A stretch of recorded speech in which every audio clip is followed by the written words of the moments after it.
Now let us सी 3 मोर terms. एक होती है करंट डेंसिटी. करंट डेंसिटी क्या होती है? This is denoted by basically J. ठीक है, J से डिनोट करा जाता है. This is called current flowing per unit area. ठीक है, current flowing per unit area. अब यहां पर एक चीज देखने वाली क्या है कि अगर let us suppose current flow कर रहा है इस डायरेक्शन में, राइट, बट जो मेरा कंडक्टर है वो कुछ ऐसे है, मतलब इसका जो प्लेन है, this is making an angle theta, this is making an angle theta with the direction. तो बेसिकली अब एरिया मेरे को कौन सा लेना होगा? एरिया वो लेना होगा जो कि इस करंट के परपेंडिकुलर है, क्योंकि मैंने आपको यहां पर जो करंट आएगा ये आएगा बेसिकली आई अपॉन इसका कॉम्पोनेंट इस डायरेक्शन में क्या आएगा, इसका कॉम्पोनेंट इस डायरेक्शन में क्या आएगा, ए कॉस थीटा. ठीक है, तो I will be equals to J will be equals to I by A cos theta. यानी आई जो होता है, I can also be written as J dot A. ठीक है, ऐसे भी लिख सकते हैं, डॉट प्रोडक्ट हो गया इन दोनों का, राइट. तो ये हो गई हमारी करंट डेंसिटी, राइट. कंडक्टेंस. अब कंडक्टेंस क्या होता है? कंडक्टेंस बेसिकली होता है, it is the reciprocal of resistance, that is called conductance. मतलब वो कितना ज्यादा कंडक्ट कर पा रहा है, जो कंडक्टर है उसकी कंडक्टेंस कितनी ज्यादा है, वो कितनी आसानी से उसको फ्लो करवा पा रहा है. तो ऑब्वियसली बात है, जितनी ज्यादा हाई रेजिस्टेंस होगी कंडक्टेंस उतनी कम होगी, तभी तो कम कंडक्ट कर पाएगा. तो इसलिए क्या हो गया, they must be inversely proportional. तो conductance is called 1/r and this is also denoted by G. Conductance जो होता है इसको हम G से डिनोट करते हैं, राइट. फिर आता है कंडक्टिविटी. कंडक्टिविटी क्या होता है? रेसिप्रोकल ऑफ स्पेसिफिक रेजिस्टेंस या फिर रेजिस्टिविटी, राइट. तो ये होती है हमारी conductivity. This is also denoted by the sigma. ठीक है, सिग्मा से डिनोट होता है, राइट. अब ओम्स लॉ जो होता है उसको हम इन टर्म्स की फॉर्म में भी लिख सकते हैं, वेक्टर फॉर्म में भी लिख सकते हैं. ठीक है, कैसे लिखते हैं?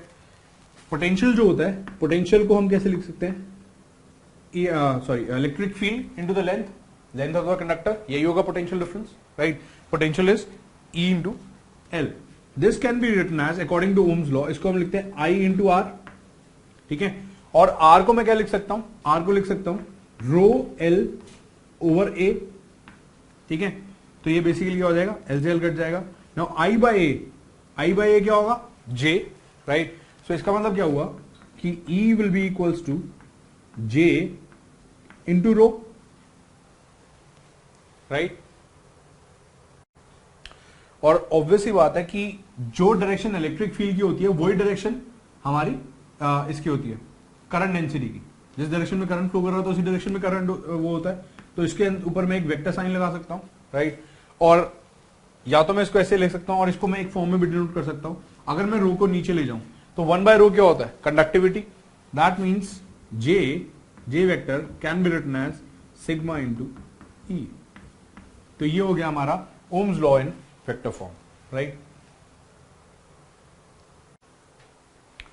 Now let us see classification of materials on the basis of resistivity. ठीक है, अगर जो कंडक्टर्स हमारे होते हैं, मटेरियल्स होते हैं जितने भी, अगर उनको मेरे को क्लासिफाई करना है ऑन द बेसिस ऑफ कि उनकी रेजिस्टिविटी कैसे होती है, तो उसको मैं 3 टाइप से बेसिकली क्लासिफाई कर सकता हूँ.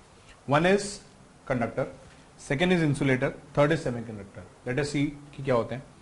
कंडक्टर बेसिकली क्या होता है, हमने शायद इलेक्ट्रोस्टैट्स में भी देखा था. कंडक्टर क्या होता है?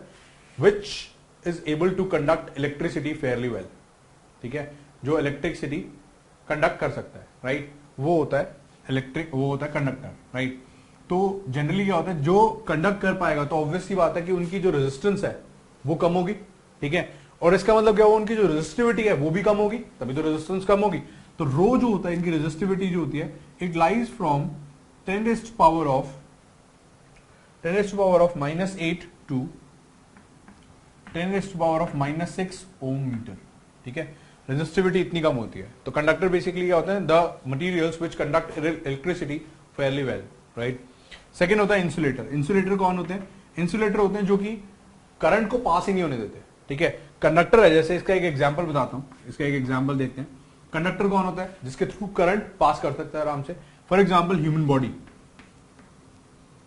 ह्यूमन बॉडी, क्योंकि ये हमने शायद इलेक्ट्रोस्टैट्स में मैंने आपको कराया था कि ह्यूमन बॉडी जो होती है, अगर हमको एक तार से टच कर दे तो बेसिकली क्या होता है, हमको करंट लगता है. करंट लग रहा है, इसका मतलब क्या हो रहा है? Current is flowing through our body, right. That is why we are a conductor. Right. Similarly और कौन कौन से होते हैं, मेटल रॉड, राइट, लोहे की जो रॉड होती है उसको अगर आप देखोगे तो बेसिकली क्या है, that is also conductor, because अगर एक मेटल की रॉड है और दूसरे एंड पर एक तार हम उस पर टच करवा देते हैं तो हमको करंट लगता है, क्योंकि करंट क्या हो रहा है, उस तार से मेटल रॉड के थ्रू हमारी बॉडी के अंदर पास कर रहा है, यानी अगर उसके थ्रू आ पा रहा है, मेटल रॉड के थ्रू आ पा रहा है, that means that metal rod is again a conductor. Next is insulator. Insulator कौन होते हैं, विच डू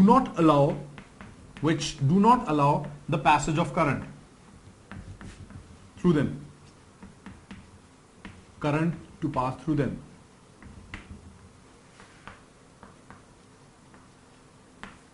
ठीक है, तो जो अलाउ नहीं करते, जैसे कि क्या है, लकड़ी, राइट, अगर किसी को करंट लग रहा होता है या फिर कोई चिपक गया होता है तो हम क्या करते हैं कि लकड़ी से उसको मारते हैं, that is why it is called as an insulator. ठीक है, इंसुलेटर जो होते हैं इनकी जो रेजिस्टिविटीज होती है 10⁴ ओम मीटर से ज्यादा होती है।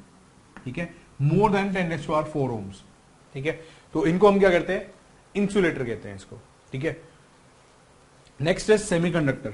सेमीकंडक्टर ऐसे होते हैं जो कि कंडक्ट भी कर रहे होते हैं, बट कई बार ऐसा होता है कि कंडक्ट नहीं भी करते। बेसिकली क्या होता है, उनकी एक थ्रेशोल्ड वैल्यू होती है, अगर हम उससे ज्यादा पोटेंशियल डिफरेंस इनके क्रॉस अप्लाई करेंगे तो क्या होता है, दे स्टार्ट कंडक्टिंग। ठीक है, दे आर कॉल्ड सेमीकंडक्टर्स, और इनकी जो रेजिस्टिविटीज की वैल्यू है वो कहां से कहां तक लाई करती है, 10⁻⁻⁶ से 10⁴ ओम मीटर तक।